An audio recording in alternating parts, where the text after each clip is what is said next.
शास्त्र की रचना दो दृष्टियों से की जाती है।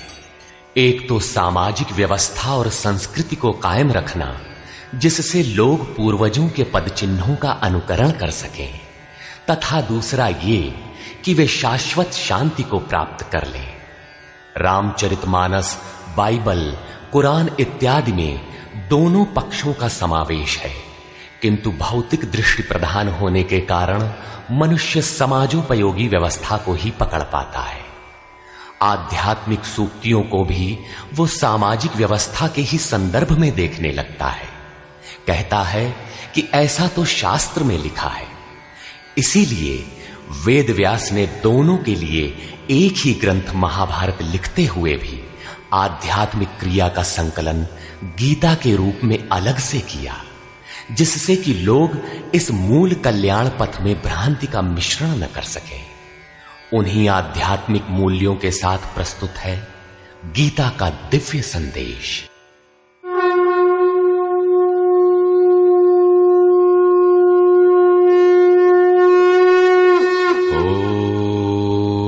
ओम श्री परमात्मने नमः। यथार्थ गीता। पीछे कह आए हैं कि उस महापुरुष का समस्त भूतों में कोई कर्तव्य नहीं है। यहां कहते हैं तीनों लोकों में मुझे कुछ भी कर्तव्य शेष नहीं है, तथा किंचन मात्र प्राप्त होने योग्य वस्तु अप्राप्त नहीं है। तब भी मैं कर्म में भली प्रकार बरतता हूं। क्यों? यदि हम न वर्तेयम जातु कर्मण्यतन्द्रितः मम वर्तमानुवर्तन्ते मनुष्याः पार्थ सर्वशः। क्योंकि यदि मैं सावधान होकर कदाचित कर्म में न बरतूं तो मनुष्य मेरे बर्ताव के अनुसार बरतने लग जाएंगे। तो क्या आपका अनुकरण भी बुरा है?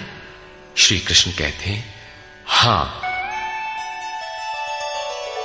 उत्सीदेयुरिमे लोका न कुर्यां कर्म चेदहम् शंकरस्य च कर्ता स्याम् उपहन्यामिमाः प्रजाः। यदि मैं सावधान होकर कर्म न करूं तो ये सब लोग भ्रष्ट हो जाएं और मैं शंकरस्य वर्ण संकर का करने वाला हूं तथा इन सारी प्रजा का हनन करने वाला, मारने वाला बनूं। स्वरूप में स्थित महापुरुष सतर्क रहकर यदि आराधना क्रम में न लगे रहें तो समाज उनकी नकल करके भ्रष्ट हो जाएगा। महापुरुष ने तो आराधना पूर्ण करके परम नैष्कर्म्य की स्थिति को पाया है। वे न करें तो उनके लिए कोई हानि नहीं है, किंतु समाज ने तो अभी आराधना आरंभ ही नहीं की। पीछे वालों के मार्गदर्शन के लिए ही महापुरुष कर्म करते हैं। मैं भी करता हूं। अर्थात श्री कृष्ण एक महापुरुष थे, न कि बैकुंठ से आए हुए कोई विशेष भगवान। उन्होंने कहा कि महापुरुष लोक संग्रह के लिए कर्म करता है, मैं भी करता हूं। यदि न करूं तो लोगों का पतन हो जाए, सभी कर्म छोड़ बैठेंगे। मन बड़ा चंचल है, ये सब कुछ चाहता है, केवल भजन नहीं चाहता। यदि स्वरूपस्थ महापुरुष कर्म न करें तो देखा देखी पीछे वाले भी तुरंत कर्म छोड़ देंगे। उन्हें बहाना मिल जाए कि ये भजन नहीं करते, पान खाते हैं, इत्र लगाते हैं, सामान्य बातें करते हैं, फिर भी महापुरुष कहलाते हैं। ऐसा सोचकर वे भी आराधना से हट जाते हैं, पतित हो जाते हैं। श्री कृष्ण कहते हैं कि यदि मैं कर्म न करूं तो सब भ्रष्ट हो जाए और मैं वर्ण संकर का कर्ता बनूं। स्त्रियों के दूषित होने से वर्ण संकर तो देखा सुना जाता है। अर्जुन भी इसी के भय से विकल था कि स्त्रियां दूषित होंगी तो वर्ण संकर पैदा होंगे। किंतु श्री कृष्ण कहते हैं यदि मैं सावधान होकर आराधना में लगा न रहूं तो वर्ण संकर का कर्ता हूं। वस्तुतः आत्मा का शुद्ध वर्ण है परमात्मा। अपने शाश्वत स्वरूप के पथ से भटक जाना वर्ण संकरता है। यदि स्वरूपस्थ महापुरुष क्रिया में नहीं बरतता तो लोग उनके अनुकरण में क्रिया रहित हो जाएंगे, आत्म पथ से भटक जाएंगे, वर्ण संकर हो जाएंगे, वे प्रकृति में खो जाएंगे। स्त्रियों का सतीत्व एवं नस्ल की शुद्धता एक सामाजिक व्यवस्था है, अधिकारों का प्रश्न है, समाज के लिए उसकी उपयोगिता भी है। किंतु माता पिता की भूलों का संतान की साधना पर कोई प्रभाव नहीं पड़ता। आपन करनी पार उतरनी। हनुमान, व्यास, वशिष्ठ, नारद, शुकदेव, कबीर, ईसा इत्यादि अच्छे महापुरुष हुए, जबकि सामाजिक कुलीनता से इनका संपर्क नहीं है। आत्मा अपने पूर्व जन्म के गुण धर्म लेकर आता है। श्री कृष्ण कहते हैं, मनः षष्ठानीन्द्रियाणि प्रकृतिस्थानी कर्षति। मन सहित इंद्रियों से जो कार्य इस जन्म में होता है, उनके संस्कार लेकर जीवात्मा पुराने शरीर को त्याग कर नवीन शरीर में प्रवेश कर जाता है। इसमें जन्मदाताओं का क्या लगा? उनके विकास में कोई अंतर नहीं आया। अतः स्त्रियों के दूषित होने से वर्ण संकर नहीं होता। स्त्रियों के दूषित होने और वर्ण संकर से कोई संबंध नहीं है। शुद्ध स्वरूप की ओर अग्रसर न होकर प्रकृति में बिखर जाना ही वर्ण संकर है। यदि महापुरुष सावधान होकर क्रिया, नियत कर्म में बरतते हुए लोगों से क्रिया न कराएं, तो वो उस सारी प्रजा का हनन करने वाला, मारने वाला बने। साधना क्रम में चलकर उस मूल अविनाशी की प्राप्ति ही जीवन है, और प्रकृति में बिखरे रहना, भटक जाना मृत्यु है। किंतु वो महापुरुष इस सारी प्रजा को यदि क्रिया पथ पर नहीं चलाता, उस सारी प्रजा को बिखराव से रोककर सतपथ पर नहीं चलाता, तो वो सारी प्रजा का हनन करने वाला हत्यारा है, हिंसक है, और क्रमशः चलते हुए जो चला लेता है वो शुद्ध अहिंसा है। गीता के अनुसार शरीर का निधन, नश्वर कलेवरों का निधन मात्र परिवर्तन है, हिंसा नहीं। सक्ता कर्मण्य विद्वांसो यथा कुर्वन्ति भारत कुर्याद् विद्वांस्तथा सक्तः चिकीर्षुर्लोक संग्रहम्। हे भारत, कर्म में आसक्त हुए अज्ञानी जन जैसे कर्म करते हैं, वैसे ही अनासक्त हुआ विद्वान, पूर्ण ज्ञाता भी लोक हृदय में प्रेरणा और कल्याण संग्रह चाहता हुआ कर्म करे। यज्ञ की विधि जानते और करते हुए भी हम अज्ञानी हैं। ज्ञान का अर्थ है प्रत्यक्ष जानकारी। जब तक लेश मात्र भी हम अलग हैं, आराध्य अलग है, तब तक अज्ञान विद्यमान है। जब तक अज्ञान है, तब तक कर्म में आसक्ति रहती है। अज्ञानी जितनी आसक्ति से आराधना करता है, उसी प्रकार अनासक्त। जिसे कर्मों से प्रयोजन नहीं है, तो आसक्ति क्यों होगी? ऐसा पूर्ण ज्ञाता महापुरुष भी लोकहित के लिए कर्म करें, दैवी संपद का उत्कर्ष करें, जिससे समाज उस पर चल सके। न बुद्धिभेदं जनयेद् अज्ञानां कर्म संगिनां जोषयेत् सर्वकर्माणि विद्वान् युक्तः समाचरन्।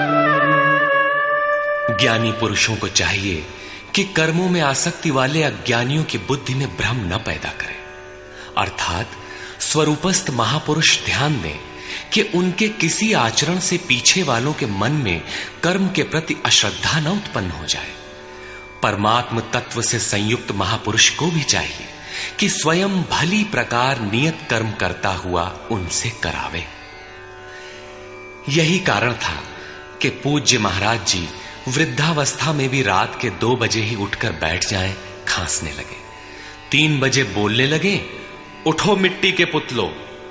सब उठकर चिंतन में लग जाएं, तो स्वयं थोड़ा लेट जाएं। कुछ देर बाद फिर उठकर बैठ जाएं, कहें, तुम लोग सोचते हो कि महाराज सो रहे हैं, किंतु मैं सोता नहीं, श्वास में लगा हूं। वृद्धावस्था का शरीर है, बैठने में कष्ट होता है, इसी से मैं पड़ा रहता हूं। लेकिन तुम्हें तो स्थिर और सीधे बैठकर चिंतन में लगना है। जब तक तैल धारा के सदृश श्वास की डोरी न लग जाए, क्रम न टूटे, अन्य संकल्प बीच में व्यवधान उत्पन्न न कर सकें, तब तक सतत लगे रहना साधक का धर्म है। मेरी श्वास तो बांस की तरह स्थिर खड़ी है। यही कारण है कि अनुयायियों से कराने के लिए वो महापुरुष भली प्रकार कर्म में बरतता है। जिस गुण को सिखावे उसे करके दिखावे। इस प्रकार स्वरूपस्थ महापुरुष को भी चाहिए कि स्वयं कर्म करता हुआ साधकों को भी आराधना में लगाए रहे। साधक भी श्रद्धापूर्वक आराधना में लगे, किंतु चाहे ज्ञान योगी हो अथवा समर्पण भाव वाला निष्काम कर्म योगी हो, साधक में साधना का अहंकार नहीं आना चाहिए। कर्म किसके द्वारा होते हैं, उसके होने में कौन कारण है, इस पर श्री कृष्ण प्रकाश डालते हैं।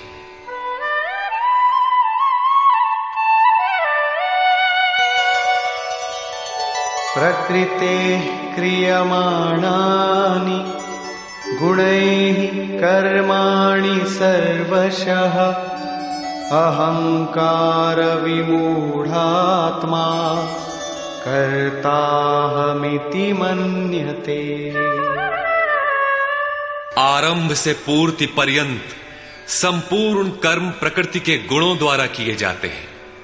फिर भी अहंकार से विशेष मूढ़ पुरुष मैं करता हूं ऐसा मान लेता है। ये कैसे माना जाए कि आराधना प्रकृति के गुणों द्वारा होती है? ऐसा किसने देखा? इस पर कहते हैं, तत्त्ववित्तु महाबाहो गुणकर्म विभागयोः गुणा गुणेषु वर्तन्ते इति मत्वा न सज्जते। हे महाबाहु, गुण और कर्म के विभाग को तत्वविद परम तत्व परमात्मा की जानकारी वाले महापुरुषों ने देखा और संपूर्ण गुण गुणों में बरत रहे हैं। ऐसा मानकर वे गुण और कर्मों के कर्तापन में आसक्त नहीं होते। यहां तत्व का अर्थ परम तत्व परमात्मा है, न कि 5 या 25 तत्व जैसा कि लोग गणना करते हैं। योगेश्वर श्री कृष्ण के शब्दों में तत्व एकमात्र परमात्मा है, अन्य कोई तत्व है ही नहीं। गुणों को पार करके परम तत्व परमात्मा में स्थित महापुरुष गुण के अनुसार कर्मों का विभाजन देख पाते हैं। तामसी गुण रहेगा तो उसका कार्य होगा आलस्य, निद्रा, प्रमाद, कर्म में प्रवृत्त न होने का स्वभाव। राजसी गुण रहेंगे तो आराधना में पीछे न हटने का स्वभाव, शौर्य, स्वामी भाव से कर्म होगा। और सात्विक गुण कार्यरत होने पर ध्यान, समाधि, अनुभवी उपलब्धि, धारावाहिक चिंतन, सरलता स्वभाव में होगी। गुण परिवर्तनशील है। प्रत्यक्षदर्शी ज्ञानी ही देख पाता है कि गुणों के अनुरूप कर्मों का उत्कर्ष अपकर्ष होता है। गुण अपना कार्य करा लेते हैं, अर्थात गुण गुणों में बरतते हैं। ऐसा समझकर वो प्रत्यक्ष दृष्टा कर्म में आसक्त नहीं होता। किंतु जिसने गुणों का पार नहीं पाया, जो अभी रास्ते में है, उन्हें तो कर्म में आसक्त रहना है। इसलिए प्रकृतेर्गुण सम्मूढ़ाः सज्जन्ते गुण कर्मसु तान् कृत्स्नविदो मन्दान् कृत्स्नविन्न विचालयेत्। प्रकृति के गुणों से मोहित हुए पुरुष गुण और कर्मों में क्रमशः निर्मल गुणों की ओर उन्नति देखकर उनमें आसक्त होते हैं। उन अच्छी प्रकार न समझने वाले मंदान शिथिल प्रयत्न वालों को अच्छी प्रकार जानने वाला ज्ञानी चलायमान न करे। उन्हें हतोत्साहित न करे, बल्कि प्रोत्साहन दे, क्योंकि कर्म करके ही उन्हें परम नैष्कर्म्य की स्थिति पाना है। अपनी शक्ति और स्थिति का आकलन करके कर्म में प्रवृत्त होने वाले ज्ञान मार्गी साधकों को चाहिए कि कर्म को गुणों की देन माने, अपने को कर्ता मानकर अहंकारी न बन जाए। निर्मल गुणों को प्राप्त होने पर भी उनमें आसक्त न हो, किंतु निष्काम कर्मयोगी को कर्म और गुणों के विश्लेषण में समय देने की कोई आवश्यकता नहीं है। उसे तो बस समर्पण के साथ कर्म करते जाना है। कौन गुण आ जा रहा है, ये देखना इष्ट की जिम्मेदारी हो जाती है। गुणों का परिवर्तन और क्रम क्रम से उत्थान वो इष्ट की ही देन मानता है और कर्म होने को भी उन्हीं की देन मानता है। अतः कर्तापन का अहंकार या गुणों में आसक्ति होने की समस्या उसके लिए नहीं रहती, जबकि अनवरत लगा रहता है। इसी पर और साथ ही युद्ध का स्वरूप बताते हुए श्री कृष्ण कहते हैं, मयि सर्वाणि कर्माणि सन्न्यस्याध्यात्मचेतसा निराशीर्निर्ममो भूत्वा युध्यस्व विगतज्वरः। इसलिए अर्जुन, तू अध्यात्म चेतसा अंतरात्मा में चित्त का निरोध करके ध्यानस्थ होकर संपूर्ण कर्मों का मुझ में अर्पण करके आशा रहित, ममता रहित और संताप रहित होकर युद्ध कर। जब चित्त ध्यान में स्थित है, लेश मात्र भी कहीं आशा नहीं, कर्म में ममत्व नहीं है, असफलता का संताप नहीं है, तो वो पुरुष कौन सा युद्ध करेगा? जब सब ओर से चित्त सिमटकर हृदय देश में निरुद्ध होता जा रहा है, तो वो लड़ेगा किस लिए, किससे, और वहां है कौन? वास्तव में जब आप ध्यान में प्रवेश करेंगे, तभी युद्ध का सही स्वरूप खड़ा होता है। तो काम, क्रोध, राग, द्वेष, आशा, तृष्णा इत्यादि विकारों का समूह, विजातीय प्रवृत्तियां जो कुरु कहलाती हैं, संसार में प्रवृत्ति देती ही रहती है। बाधा के रूप में भयंकर आक्रमण करती हैं। बस इनका पार पाना ही युद्ध है। इनको मिटाते हुए अंतरात्मा में सिमटते जाना, ध्यानस्थ होते जाना ही यथार्थ युद्ध है। इसी पर पुनः बल देते हैं, ये मे मतमिदं नित्यम् अनुतिष्ठन्ति मानवाः श्रद्धावन्तो न सूयन्तो मुच्यन्ते तेऽपि कर्मभिः। अर्जुन, जो कोई मनुष्य दोष दृष्टि से रहित होकर श्रद्धा भाव समर्पण से संयुक्त हुआ, सदा मेरे इस मत के अनुसार बरतते हैं कि युद्ध कर, वे पुरुष भी संपूर्ण कर्मों से छूट जाते हैं। योगेश्वर का यह आश्वासन किसी हिंदू, मुसलमान या ईसाई के लिए नहीं, अपितु मानव मात्र के लिए है। उनका मत है कि युद्ध कर। इससे ऐसा प्रतीत होता है कि यह उपदेश युद्ध वालों के लिए था। अर्जुन के समक्ष तो सौभाग्य से विश्व युद्ध की संरचना थी। आपके सामने तो कोई युद्ध नहीं है। आप गीता के पीछे क्यों पड़े हैं?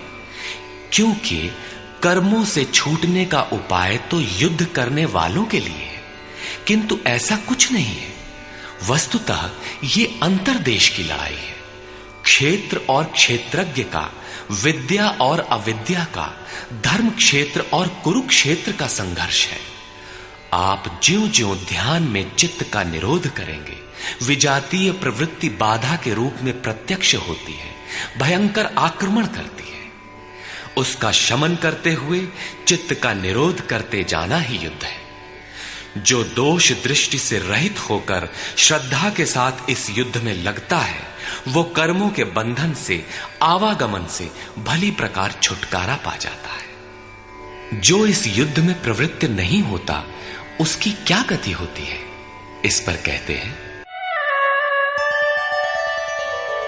ये त्वेतदभ्यसूयन्तो नानुतिष्ठन्ति मे मतम् सर्वज्ञानविमूढांस्तान् विद्धि नष्टान चेतसः।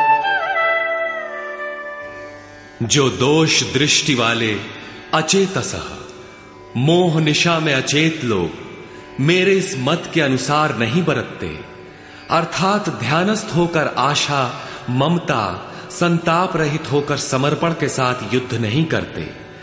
सर्वज्ञान विमूढ़ान, ज्ञान पथ में सर्वथा मोहित उन लोगों को तू कल्याण से भ्रष्ट हुआ ही जान। जब यही सही है तो लोग करते क्यों नहीं? इस पर कहते हैं, सदृशं चेष्टते स्वस्याः प्रकृतेर्ज्ञानवानपि प्रकृतिं यान्ति भूतानि निग्रहः किं करिष्यति। सभी प्राणी अपनी प्रकृति को प्राप्त होते हैं, अपने स्वभाव से परवश होकर कर्म में भाग लेते हैं। प्रत्यक्षदर्शी ज्ञानी भी अपनी प्रकृति के अनुसार चेष्टा करता है। प्राणी अपने कर्मों में बरतते हैं और ज्ञानी अपने स्वरूप में। जैसा जिसकी प्रकृति का दबाव है वैसा ही कार्य करता है। यह स्वयं सिद्ध है, इसमें निराकरण कोई क्या करेगा? यही कारण है कि सभी लोग मेरे मत के अनुसार कर्म में प्रवृत्त नहीं हो पाते। वे आशा, ममता, संताप का, दूसरे शब्दों में राग द्वेष का त्याग नहीं कर पाते, जिससे कर्म का सम्यक आचरण नहीं हो पाता। इसी को और स्पष्ट करते हैं और दूसरा कारण बताते हैं, इंद्रियस्येन्द्रियस्यार्थे रागद्वेषौ व्यवस्थितौ तयोर्न वशमागच्छेत् तौ ह्यस्य परिपन्थिनौ। इंद्रिय और इंद्रियों के भोगों में राग और द्वेष स्थित हैं। इन दोनों के वश में नहीं होना चाहिए, क्योंकि इस कल्याण मार्ग में कर्मों से छूट जाने वाली प्रणाली में ये राग और द्वेष दुर्धर्ष शत्रु हैं, आराधना का अपहरण कर ले जाते हैं। जब शत्रु भीतर है तो बाहर कोई किसी से क्यों लड़ेगा? शत्रु तो इंद्रिय और भोगों के संसर्ग में है, अंतःकरण में है। अतः ये युद्ध भी अंतःकरण का युद्ध है, क्योंकि शरीर ही क्षेत्र है जिसमें सजातीय विजातीय दोनों प्रवृत्तियां, विद्या और अविद्या रहती हैं, जो माया के दो अंग हैं। इन्हीं प्रवृत्तियों का पार पाना, सजातीय प्रवृत्ति को साध कर विजातीय का अंत करना युद्ध है। विजातीय समाप्त होने पर सजातीय का उपयोग समाप्त हो जाता है। स्वरूप का स्पर्श करके सजातीय का भी उसके अंतराल में विलय हो जाना, इस प्रकार प्रकृति का पार पाना युद्ध है, जो ध्यान में ही संभव है। राग द्वेष के शमन में समय लगता है, इसलिए बहुत से साधक क्रिया को छोड़कर सहसा महापुरुष की नकल करने लग जाते हैं। श्री कृष्ण इससे सावधान करते हैं।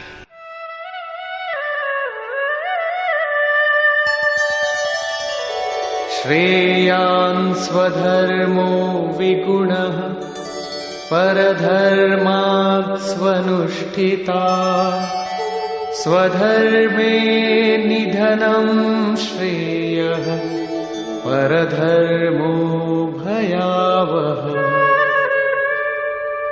अच्छी प्रकार आचरण किए हुए दूसरे के धर्म से गुण रहित भी अपना धर्म अधिक उत्तम है। स्वभाव से उत्पन्न कर्म में प्रवृत्त होने की क्षमता स्वधर्म है, अतः स्वधर्माचरण में मरना भी परम कल्याणकारक है। अपनी क्षमता के अनुसार कर्म में प्रवृत्त होने से साधक एक न एक दिन पार पा जाता है। जहां से साधन छूटेगा, शरीर मिलने पर वहीं से पुनः प्रारंभ होगा। आत्मा तो मरता नहीं। शरीर अर्थात वस्त्र बदलने से आपके बुद्धि विचार बदल तो नहीं जाते। आगे वालों की तरह स्वांग बनाने से साधक भय को प्राप्त होगा। भय प्रकृति में होता है, परमात्मा में नहीं। प्रकृति का आवरण और घना हो उठेगा। स्वधर्म क्या है? अध्याय 2 में श्री कृष्ण ने स्वधर्म का नाम लिया था कि स्वधर्म को भी देखकर तू युद्ध करने योग्य है। क्षत्रिय के लिए इससे बढ़कर कल्याणकारी मार्ग नहीं है। स्वधर्म में अर्जुन क्षत्रिय पाया जाता है। संकेत किया कि अर्जुन, जो ब्राह्मण है, वेदों का उपदेश उनके लिए क्षुद्र जलाशय के तुल्य है। तू वेदों से ऊपर उठ और ब्राह्मण बन, अर्थात स्वधर्म में परिवर्तन संभव है। वहां पुनः कहा कि राग द्वेष के वश में न हो, इन्हें काट, स्वधर्म श्रेयस्कर है। इनका यह आशय नहीं है कि अर्जुन किसी ब्राह्मण की नकल करके उस जैसी वेशभूषा बना ले। एक ही कर्म पथ को महापुरुष ने 4 श्रेणियों में बांट दिया: निकृष्ट, मध्यम, उत्तम, अति उत्तम। इन श्रेणी के साधकों को क्रमशः शूद्र, वैश्य, क्षत्रिय और ब्राह्मण की संज्ञा दी। शूद्र वाली क्षमता से कर्म का आरंभ होता है और साधना क्रम में वही साधक ब्राह्मण बन सकता है। इससे भी आगे जब वो परमात्मा में प्रवेश पा जाता है तो न ब्राह्मणो न क्षत्रियः न वैश्यो न शूद्रः चिदानंद रूपः शिवः केवलोहम्। वो वर्णों से ऊपर हो जाता है। यही श्री कृष्ण भी कहते हैं कि चातुर्वर्ण्यम मया सृष्टम, 4 वर्णों की रचना मैंने की। तो क्या जन्म के आधार पर मनुष्यों को बांटा? नहीं, गुण कर्म विभागशः, गुणों के आधार पर कर्म बांटा गया। कौन सा कर्म? क्या सांसारिक कर्म? श्री कृष्ण कहते हैं नहीं, नियत कर्म। नियत कर्म क्या है? वो है यज्ञ की प्रक्रिया, जिसमें होता है श्वास में प्रश्वास का हवन, प्रश्वास का श्वास में हवन, इंद्रिय संयम इत्यादि, जिसका शुद्ध अर्थ है योग साधना, आराधना। इस आराधना कर्म को ही 4 श्रेणियों में बांटा गया। जैसी क्षमता वाला पुरुष हो, उसे उसी श्रेणी से प्रारंभ करना चाहिए। यही सबका अपना अपना स्वधर्म है। यदि वो आगे वालों की नकल करेगा तो भय को प्राप्त होगा। सर्वथा नष्ट तो नहीं होगा, क्योंकि इसमें बीज का नाश तो नहीं होता। हां, वो प्रकृति के दबाव से भयाक्रांत, दीनहीन अवश्य हो जाएगा। शिशु कक्षा का विद्यार्थी स्नातक कक्षा में बैठने लगे तो स्नातक क्या बनेगा? वो प्रारंभिक वर्णमाला से भी वंचित रह जाएगा। अर्जुन प्रश्न रखता है कि मनुष्य स्वधर्म का आचरण क्यों नहीं कर पाता? अर्जुन उवाच, अथ केन प्रयुक्तोऽयं पापं चरति पूरुषः अनिच्छन्नपि वार्ष्णेय बलादिव नियोजितः। हे कृष्ण, फिर ये पुरुष बरबस घसीट कर लगाए हुए के सदृश न चाहता हुआ भी किसकी प्रेरणा से पाप का आचरण करता है? आपके मत के अनुसार क्यों नहीं चल पाता? इस पर योगेश्वर श्री कृष्ण कहते हैं, श्री भगवान उवाच, काम एष क्रोध एष रजो गुण समुद्भवः महाशनो महापाप्मा विद्येनमिह वैरिणम्। अर्जुन, रजोगुण से उत्पन्न ये काम और ये क्रोध अग्नि के समान भोग भोगने से कभी न तृप्त होने वाले बड़े पापी हैं। काम क्रोध राग द्वेष के ही पूरक हैं। अभी मैंने जिसकी चर्चा की थी, इस विषय में तू इनको ही शत्रु जान। अब इनका प्रभाव बताते हैं।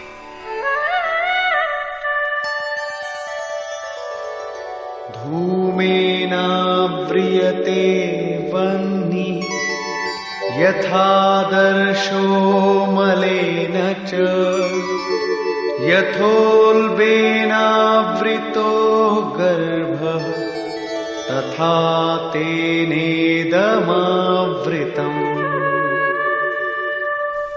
जैसे धुएं से अग्नि और मल से दर्पण ढक जाता है, जैसे जेर से गर्भ ढका हुआ है, ठीक वैसे ही काम क्रोधादि विकारों से यह ज्ञान ढका हुआ है।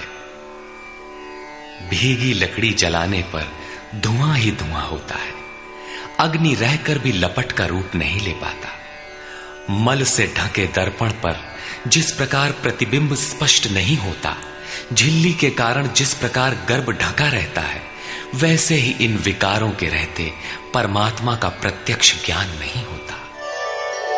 आवृतं ज्ञानमेतेन ज्ञानिनो नित्यवैरिणा कामरूपेण कौन्तेय दुष्पूरेणानलेन च। कौन्तेय, अग्नि के समान भोगों से न तृप्त होने वाले ज्ञानियों के निरंतर बैरी इस काम से ज्ञान ढका हुआ है। अभी तो श्री कृष्ण ने काम और क्रोध दो शत्रु बताए। प्रस्तुत श्लोक में वे केवल एक शत्रु काम का नाम लेते हैं। वस्तुतः काम में क्रोध का अंतर्भाव है। कार्य पूर्ण होने पर क्रोध समाप्त हो जाता है, किंतु कामना समाप्त नहीं होती। कामना पूर्ति में व्यवधान पड़ते ही क्रोध पुनः उभर आता है। काम के अंतराल में क्रोध भी निहित है। इस शत्रु का निवास कहां है? इसे ढूंढे कहां? निवास जान लेने पर इसे समूल नष्ट करने से सुविधा रहेगी। इस पर श्री कृष्ण कहते हैं,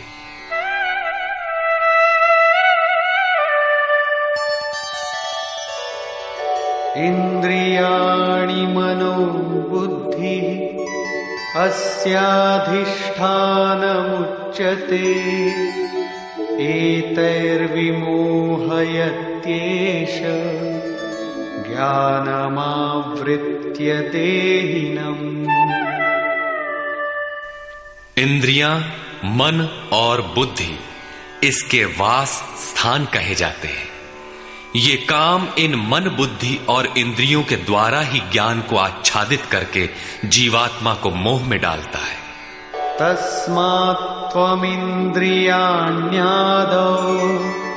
नियम्य भरतर्षभ पाप्मानं प्रजह्येनं ज्ञान विज्ञाननाशनम्। इसलिए अर्जुन, तू पहले इंद्रियों को नियम्य संयत कर, क्योंकि शत्रु तो इनके अंतराल में छिपा है। वो तुम्हारे शरीर के भीतर है, बाहर खोजने से वो कहीं नहीं मिलेगा। इंद्रियों को वश में करके ज्ञान और विज्ञान का नाश करने वाले इस पापी काम को ही मार। ये हृदय देश की अंतर जगत की लड़ाई है। काम सीधे पकड़ में नहीं आएगा, अतः विकारों के निवास स्थान का ही घेराव कर लो, इंद्रियों को ही संयत कर लो। किंतु इंद्रियों और मन को संयत करना तो बड़ा कठिन है। क्या ये हम कर पाएंगे?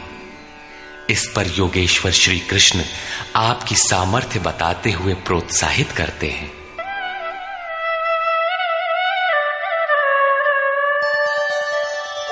इंद्रियाणि पराण्याहुः इंद्रियेभ्यः परं मनः मनसस्तु परा बुद्धिः यो बुद्धेः परतस्तु सः। अर्जुन, इस शरीर से तू इंद्रियों को परे अर्थात सूक्ष्म और बलवान जान। इंद्रियों से परे मन है, ये उनसे भी बलवान है।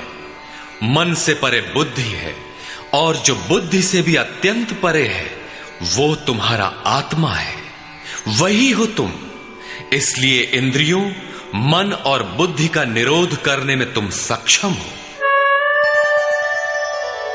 एवं बुद्धेः परं बुद्ध्वा संस्तभ्यात्मानमात्मना जहि शत्रुं महाबाहो कामरूपं दुरासदम्। इस प्रकार बुद्धि से परे अर्थात सूक्ष्म और बलवान अपने आत्मा को जानकर, आत्म बल को समझकर, बुद्धि के द्वारा अपने मन को वश में करके अर्जुन इस काम रूपी दुर्जय शत्रु को मार। काम एक दुर्जय शत्रु है। इंद्रियों के द्वारा ये आत्मा को मोहित करता है, तो अपनी शक्ति समझकर, आत्मा को बलवान समझकर काम रूपी शत्रु को मारना है। कहने की आवश्यकता नहीं है कि ये शत्रु आंतरिक है और युद्ध भी अंतर्देश का ही है।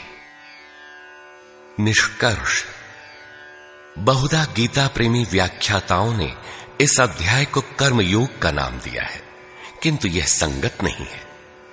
दूसरे अध्याय में योगेश्वर ने कर्म का नाम लिया। उन्होंने कर्म के महत्व का प्रतिपादन कर उसमें कर्म जिज्ञासा जागृत की, और इस अध्याय में उन्होंने कर्म को परिभाषित किया कि यज्ञ की प्रक्रिया ही कर्म है। सिद्ध है कि यज्ञ कोई निर्धारित दिशा है। इसके अतिरिक्त जो कुछ भी किया जाता है वह इसी लोक का बंधन है। श्री कृष्ण जिसे कहेंगे वह कर्म मोक्ष्यसे अशुभा, संसार बंधन से छुटकारा दिलाने वाला कर्म है। श्री कृष्ण ने यज्ञ की उत्पत्ति बताई, वह देता क्या है, उसकी विशेषताओं का चित्रण किया, यज्ञ करने पर बल दिया। उन्होंने कहा इस यज्ञ की प्रक्रिया ही कर्म है। जो नहीं करते वे पापायु, आराम चाहने वाले व्यर्थ जीते हैं। पूर्व में होने वाले महर्षियों ने भी इसे करके ही परम नैष्कर्म्य सिद्धि को पाया।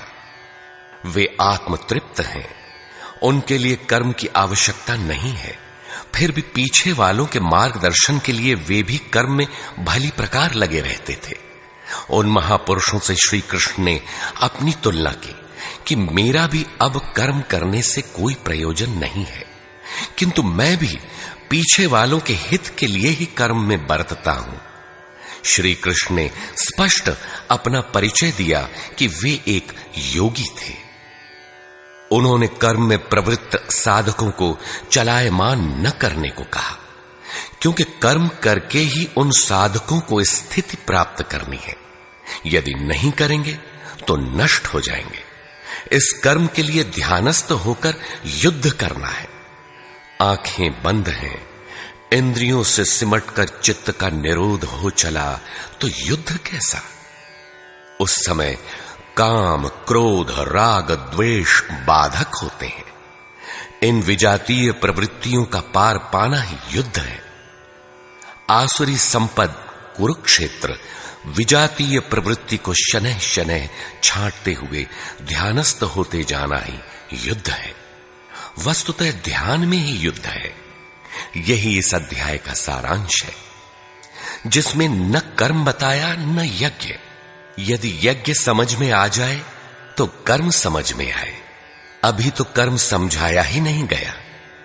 इस अध्याय में केवल स्थित प्रज्ञ महापुरुष के प्रशिक्षणात्मक पहलू पर बल दिया गया। यह तो गुरुजनों के लिए निर्देश है।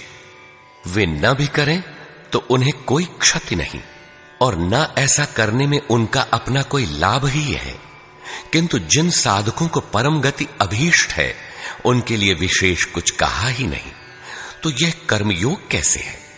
कर्म का स्वरूप भी स्पष्ट नहीं है जिसे किया जाए, क्योंकि यज्ञ की प्रक्रिया ही कर्म है।